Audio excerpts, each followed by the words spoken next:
Hello everyone and welcome back to our channel. In this video, we'll talk about 25 Linux command you must know. Even if you are a beginner in Linux or you are an experienced Linux user, these commands will help you throughout your journey on the Linux. With all the commands, you can use --help option. Let's come to our first command, which is ls. ls is for to list the files in the current directory. Let's try running it. So we can see we have got a number of files here. As you can see, whatever are there into the current directory, techblog, crunch. So blue is for directory. As you can see, there are around 3 to 4 directory, all are in blue color. Then we have a green. Green is for if the file is executable or it is a recognized data file. Then we have a sky blue color, which is for symlink. Then we have a zip file, the color of which is red, as you can see on your screen. And whatever normal files, we have just black color. ls commands comes with many options. If we do ls-al, we get the detailed information about all the files. As you can see, I have just executed ls-al and I have got detailed information about every directory, every file, even if it is a zip file or a symlink, for everything. So you can see the time it was last modified, who is the user, what are the permissions, and on so on. Let's try running ls-help. So as I mentioned, --help is for all the commands, so you get a lot of options along with each command, and if you want to use all the options in case it is necessary, you can use it. So like -a, -all, it is for when we do not want to ignore the entries starting with dot, or all these options. As you can see, -b, then -escape. So all these options you can try and practice at your end. Let's move to our second command. So vi and vim are for when we want to create a file or when you want to open a file. Let's try to open a file, or let's try to create a file.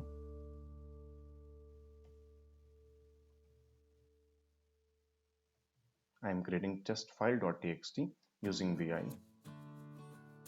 This file was already there, so I see this has been opened. Let's try to create some new file.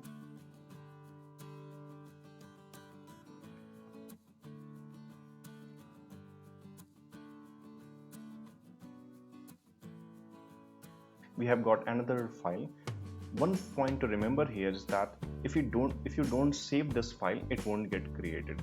So how do we save it? Press escape, press colon, and everything in lowercase wq0. So now this file has been saved. Let's try to do ls, and we do see this file has been created. However, this is an empty file, but that's fine. This file has been created. Now let's try to do an example where we just try to open a file or try to create a file and we don't save it. Let's see what happens.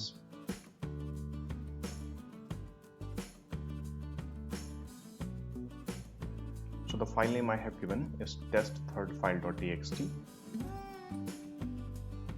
In this case, I am not saving it, so I'm just exiting out from this file, which is to do that. If you don't want to save it, just press escape colon q followed by not, enter, and we'll do ls-ldr once again, and we see that our test_thirdfile.txt has not been created. Now let's try to open some of the files, and using vim editor. You can also use vim. Let's say we have a file as subscribe to the channel.txt. This is also an empty file. We can also write some content. To write the content, press I and start typing.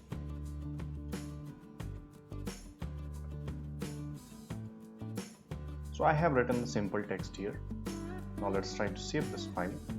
Let's try to open it again, and we see that all the content which we wrote is there. Let's say if you want to include numbers in a file, let's say there are multiple lines in our file and we want to include numbers. So we do have a file which has multiple lines. Let's try to open that. So as you can see here, this is the records.txt, and it has many lines However, we do see here that it has 11 lines. What if we want to include the numbers as well? So to do that, press escape colon and SE space NU, all in lowercase, and hit enter. Now let's save the file.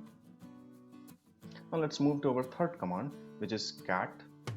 Cat is for if you want to create a single file, or if you want to create multiple files, or even if you want to view contents of a file, or you want to redirect output in the terminal, and many other operations.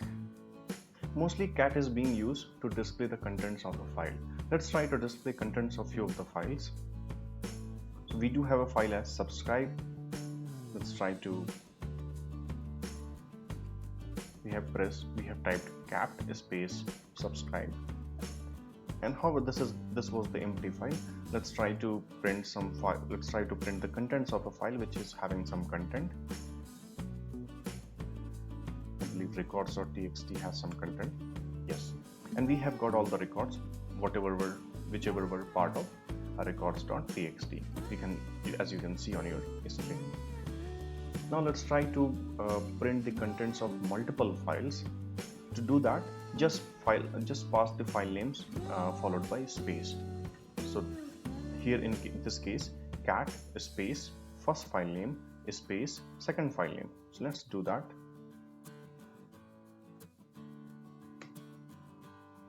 And we do see that the content of both the files has been printed.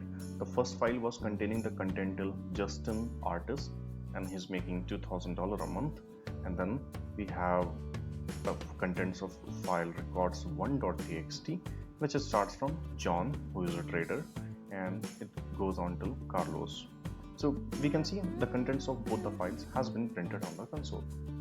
What if we want to print the line numbers as well? To do that, we use the -n option with cat. Let's do that. So we do see that the records.txt had 11 records, and we do have got all the lines preceded with the numeric number. So all the line numbers has been printed. We also use cat for copying the content of one file into another. Let's try to do that. To write the contents of one file into another, we need to use the redirection operator, which is also known as the sign of greater than. So let's try to do that. So we see that we have copied the contents of records.txt into records2.txt. Let's try to print the content of records2.txt. To print the records, we can use the same cat command, and we see that we have got the records2.txt updated, and it is containing all the 11 records. Now we'll move to our fourth command, which is head. Head is for when we want to print the first few lines of a file. Let's try to do that.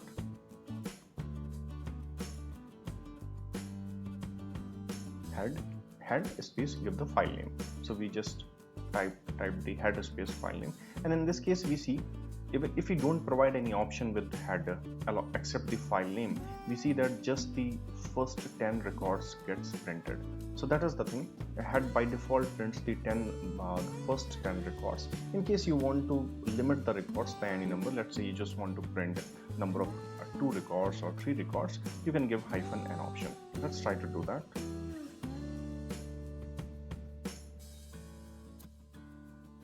So in this case, we are just printing the first 5 records of the file named records.txt. And we do see that only first 5 lines has been printed. Now let's move to our fifth command, which is tail. When we want to print the last few lines in a file, and we can use tail command in that case.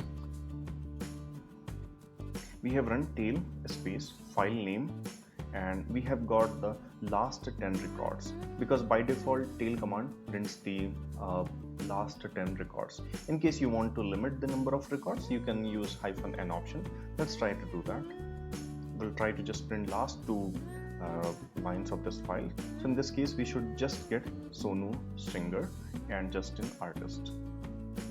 Yes, and we have got the same output as you can see on your screen. There are many more options with the tail. All of those options you can see with the tail space hyphen help, and you can see here I have just ran, and this is showing you all the options: -c, -f, capital F, small n, -q, and all these options you can try it out. Now let's move to our next command, which is rm. We use rm command when we want to remove a file. Rm stands for remove. When we want to remove a file, or we want to delete a file or directory or symlink, etc. Be careful when you are running this command, because it is very difficult to recover your data once you delete the file. Let's try to delete a couple of files. Let's try to delete the file which is named first.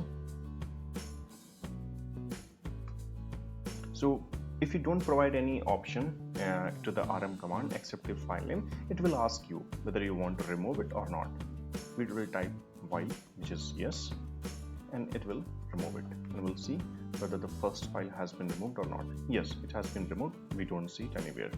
In case you want to delete it forcefully, you can provide the -f option, rm space -f, like. So we see that the file has been deleted, and we don't see it anywhere.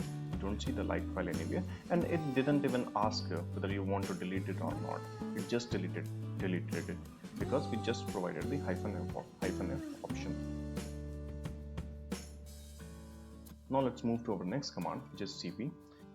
cp stands for copy. When you want to copy a single file or group of files or even directories, you can use cp command. Let's try to do that. So the format of running this command is cp space the source, what is your source file or source directory, and then a space destination file or destination directory. Let's say you want to copy the content of a source file into destination, you can use it. Let's try to do that.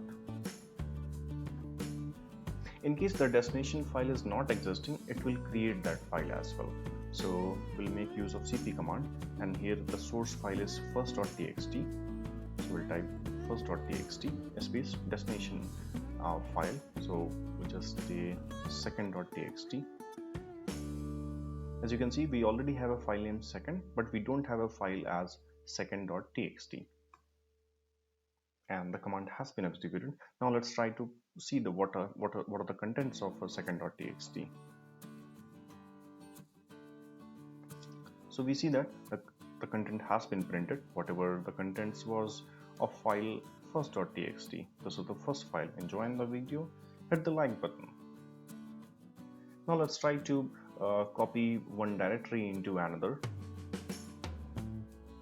So we'll copy the directory test into test2. Let's do that. So as you see here, it has printed the message omitting directory test. So if in case you want to copy all contents of the directory, we need to use the option -r, which stands for recursive. Let's try to do that. You can see our directory test has come inside directory test2. Now let's come to our next command, which is mv. mv is for when you want to move a file. You want to move a file into another file, or you want to move a file into another directory, or you want to move multiple files into a directory, or even if you want to move a complete directory. In that case, we can use the move command. Let's see some examples of it. Now let's come to our next command, which is mv. mv is for moving a file. When you want to move a file into a directory, or you want to move multiple files into a directory, or you want to move a directory into directory. In all these cases, we can use the move command. Let's try seeing some examples of it. So we have a file named tbc, and let's try to move it inside test2 directory.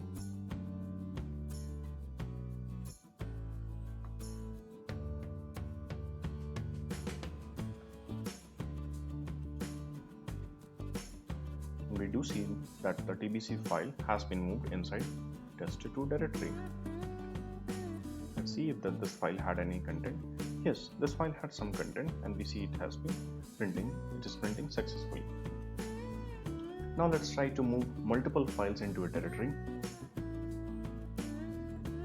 To move the multiple files into a directory, you just type the command move space first file name space second file name, files has been moved. Let's see the content of test directory. Both the files has come here. Now let's try to move one directory into another directory. So we do have a directory named st, and we'll move it to inside maybe empty directory. Let's try to do that.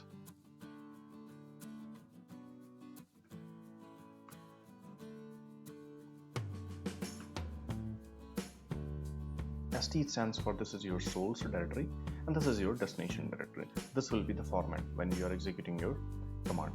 Now we are verifying the content of empty directory, and we do see our directory st is being shown here. Now let's move to our next command, which is echo. Echo we use when we want to display a line of text or a string on console. We use this in our shell scripts as well to print out the text. Let's try seeing some example of it. So we have typed as echo space, and whatever the text we have given, we have typed it, please create more and more videos, and pressed enter. And we do see that whatever content we had passed to the echo command, it has printed it on the console. You can also include double quote. Let's try to do that. Now let's try to see one use case of echo where we are using this in a script maybe. So here I do have a shell script.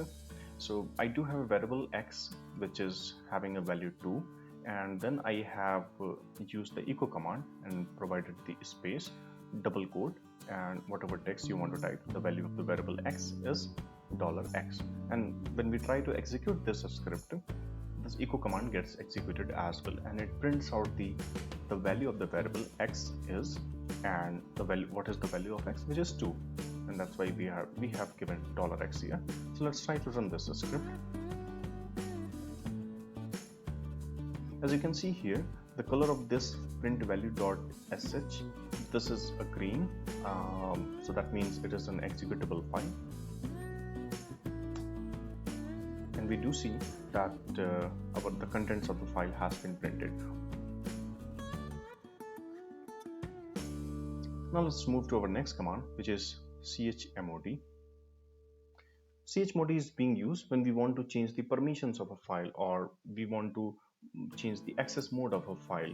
If we want to add a specific mode to a file, we use the plus sign. If we want to remove a specific mode from the file, we use the minus sign. So R is for when user have permission to read the file. W is for when the user has permission to write or delete the file. So X is for when user has the permission to execute the file, or this file is executable. Let's try to make one file executable.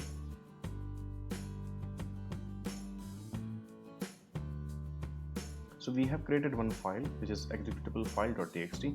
Till now it is not executable. How we can make executable?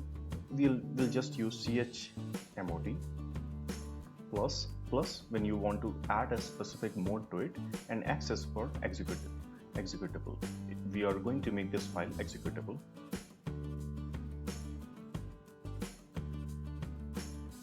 And as soon as this file gets executable, you'll see the color of the file will also get changed, which we already talked about. And how do we execute the executable file? With /file name. And we see that the content of the file has been printed on the console. Now let's move to our next command, which is pwd. Pw stands for present working directory. At any point of time, if you want to know in which directory you are, just do pwd. So we are currently inside /root/techblockcrunch. Let's go to some other directory, maybe test, and then another. In which directory we are, we just do pwd, and in this way we can get to know at which directory, at which location we are. Now let's come to our next command, which is cd. Cd stands for change directory. We use this command when we want to change the directory. Currently we are in directory test and we want to go to another, so we use the cd command.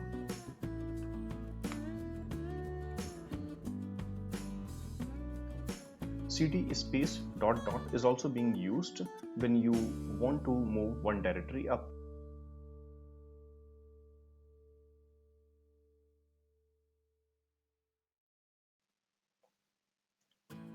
Then we have one more option with cd, which is hyphen. So this is being used when you want to move to your previous directory. Let's see an example for it.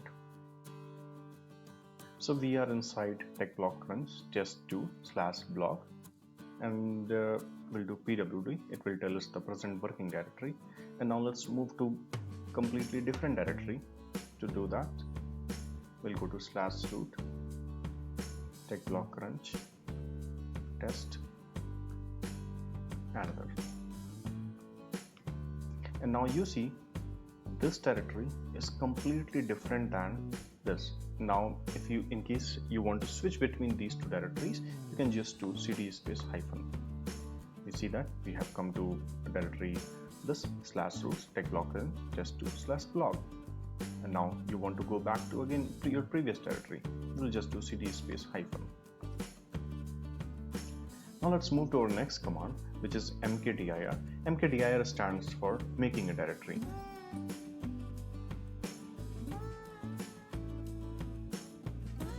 Let's say you want to create a single directory, or even if you want to create multiple directories, or even if you want to create nested directories. In all these cases, you can use the mkdir command. Let's try to do that. It will just create a single directory. So we see that the directory name this has been created. Let's try to create multiple directories in the current directory itself.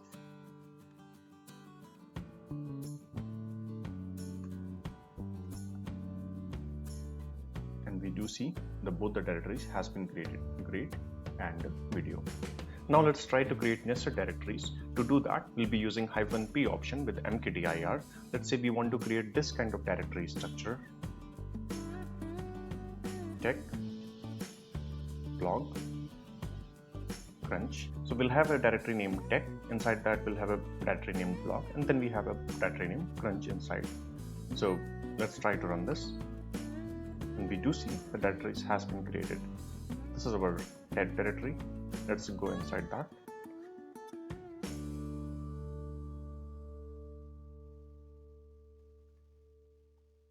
Here we do have a blog directory. Let's go inside that.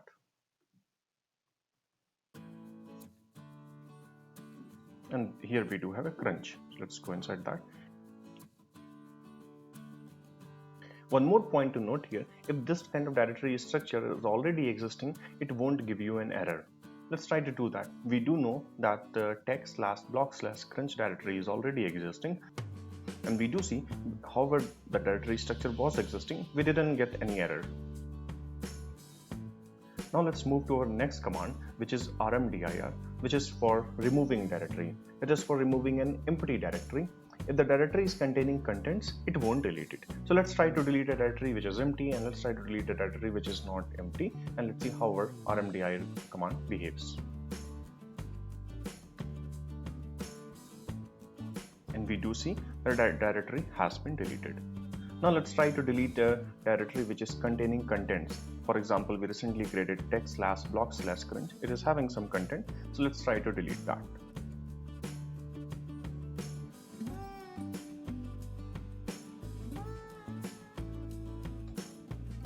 And we do see a message popping up.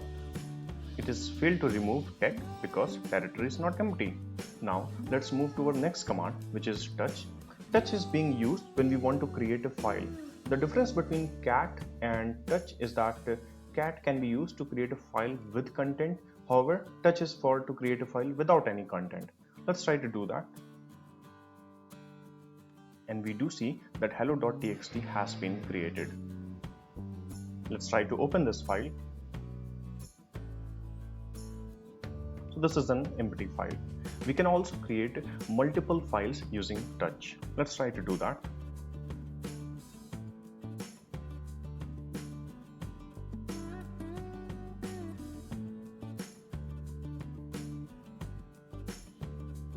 So we do see all three files like, share, and subscribe has been created. All these are empty files. we'll see the size of the files is also 0.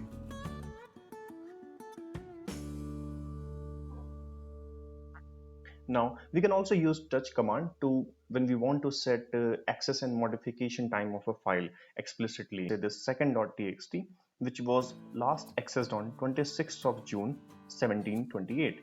Let's try to modify it, and we'll make it 25th of June. How do we do that? Touch space -c space -t. You can specify the time and date which you want to set.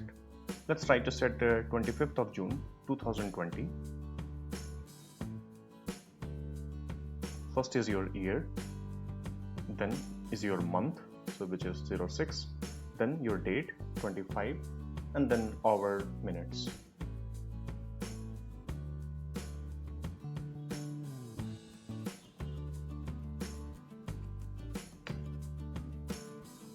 So we do see the last access time for second.txt has been changed to June 25th to 10.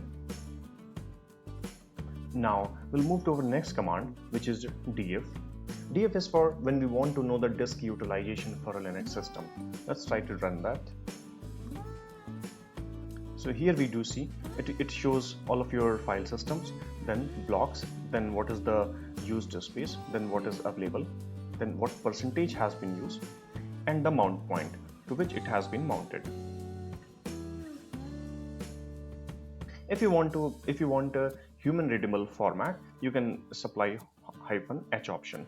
Let's try to do that. So here -h is for human readable format. So this is, we were seeing the blocks were showing in some 1919016, but here you can get the into GBs, 1.9 GB, 1.9 GB, 45G, 976 MB and all. So this is quite readable and understandable. Let's move to our next command, which is du. Du is for when you find the disk usage for files and directories. Let's try to run that. So here I'm trying to find the disk usage for tech block crunch directory, which is inside root. So we do see it is occupying 13,800 bytes. Now let's move to our next command, which is uname. Uname when we want to know the information about the system where we are working, or like what is the operating system, what is the kernel version, release date, version, processor type, and all these things. Let's try to run that. So we do see we got the this is Linux machine, so we got Linux. Let's try to pass some of the options, uname -r and uname -a. And when we do uname -r, we do see that the kernel version is 3.10.0 and it is a RHEL 7 machine, and the architecture is x86 64. Let's try to do uname -a. And it gives us more detailed information, like what is the name of the instance, what is the operating system, what is the kernel version, what is the architecture. Now let's move to our next command, which is ping. Ping is being used to check whether a network is available or if a host is reachable or not. We can also check if a remote machine is reachable or not using ping command.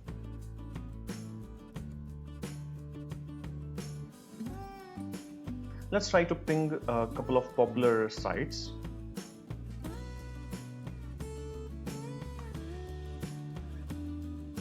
We do see that ping is working. We'll press Ctrl C to exit out of it. Let's try to ping amazon.com.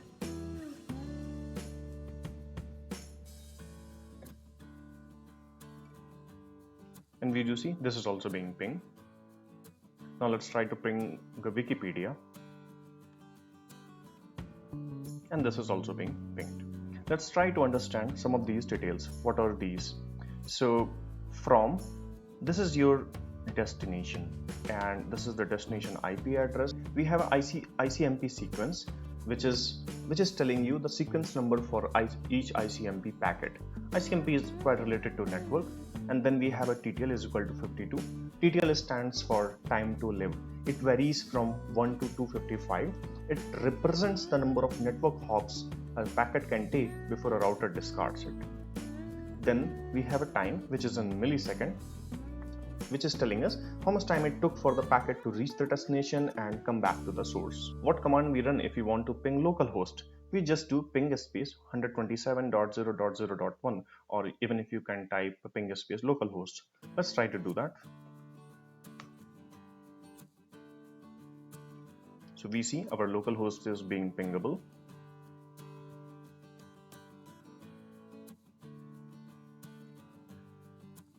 You can also type the IP address. Let's talk about our next command, which is cmp. Cmp stands for when we want to compare two files byte by byte, and it also helps whether two files are identical or not. Let's try seeing an example for it. Let's create two files. First one is foo. I'm just writing a text. This is a foo file.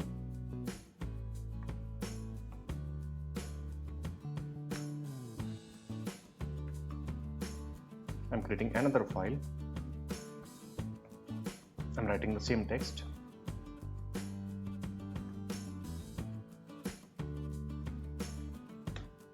And what is the syntax to compare two files? Just type cmp space first file name foo and bar. As these two files are equal, we didn't receive any message for differentiation, like there is any difference. Let's try to make some changes to one of the file and then try running the same command again.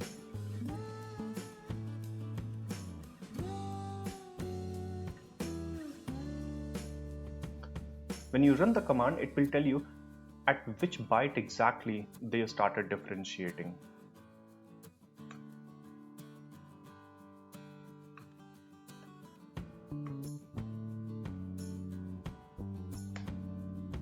So this time the bar file is different than foo. So we got a message that foo bar differ by at byte 11. So at byte 11 in line number 1, they started differentiating, and we can see that if we just print that out, print these two files.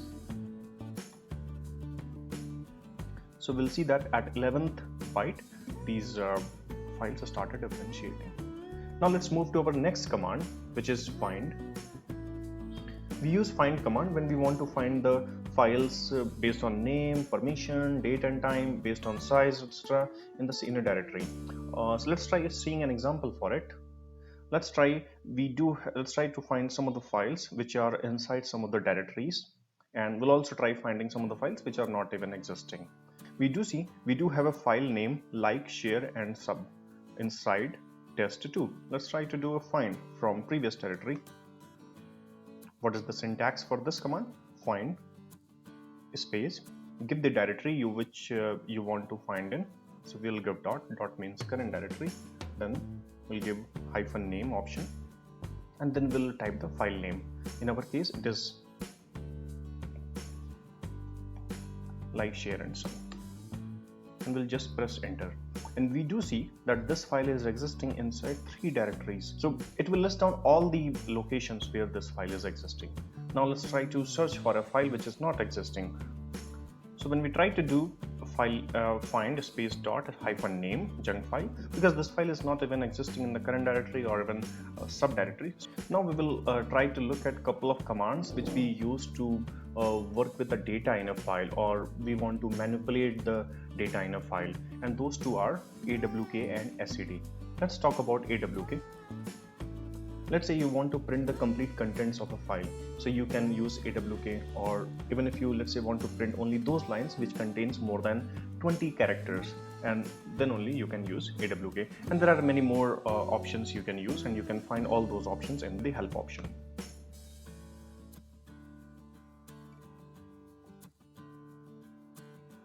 So as you can see, we do have many options: -f, -F, -v, -b, and all these options. You can try it out.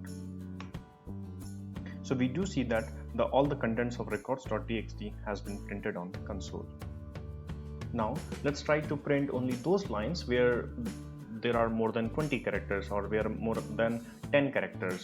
Let's try to do that. What will be the syntax of that command? awk space single quote length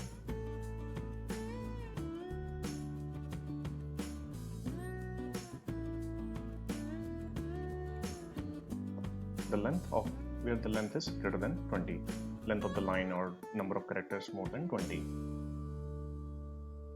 Then file name.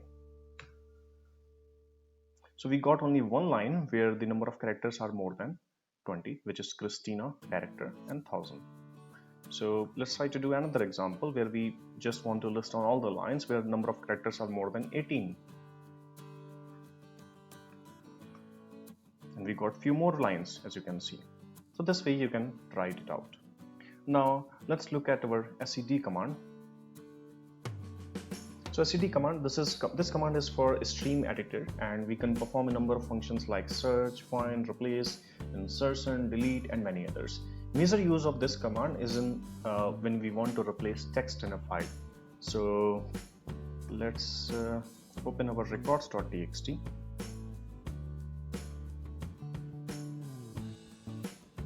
And let's try to replace some text. Let's say we want to replace Don with Donald. So how do we do that? Sed space single quote s / and give the text you want to replace. You want to replace Don, and then again / then again give the text with which text you want to replace. So we'll give Donald and / single quote, and then give the file name. Hit enter, and we do see that Don has been replaced by Donald. Let's try to do a couple of more examples. Let's try to replace Jake with Rob. How do we do that? Give here Jake, and then with which text you want to replace, just give that Rob. And we do see that Jake has been replaced with Rob. So this way you can modify replace text in a file. Now, last two commands are very generic. The first one is for history. When you want to see history, what are the commands you have run on your machine. Let's try running it. So we have run history, and we have got all the commands which we have been running from last an hour. So as you can see, all commands are being shown here on the console. So this also helps if you don't remember any command and want to just recollect from the history. The next we have clear command. This is being used when you want to clear the contents of console, just to start from fresh. It won't delete everything, it will just clear your screen.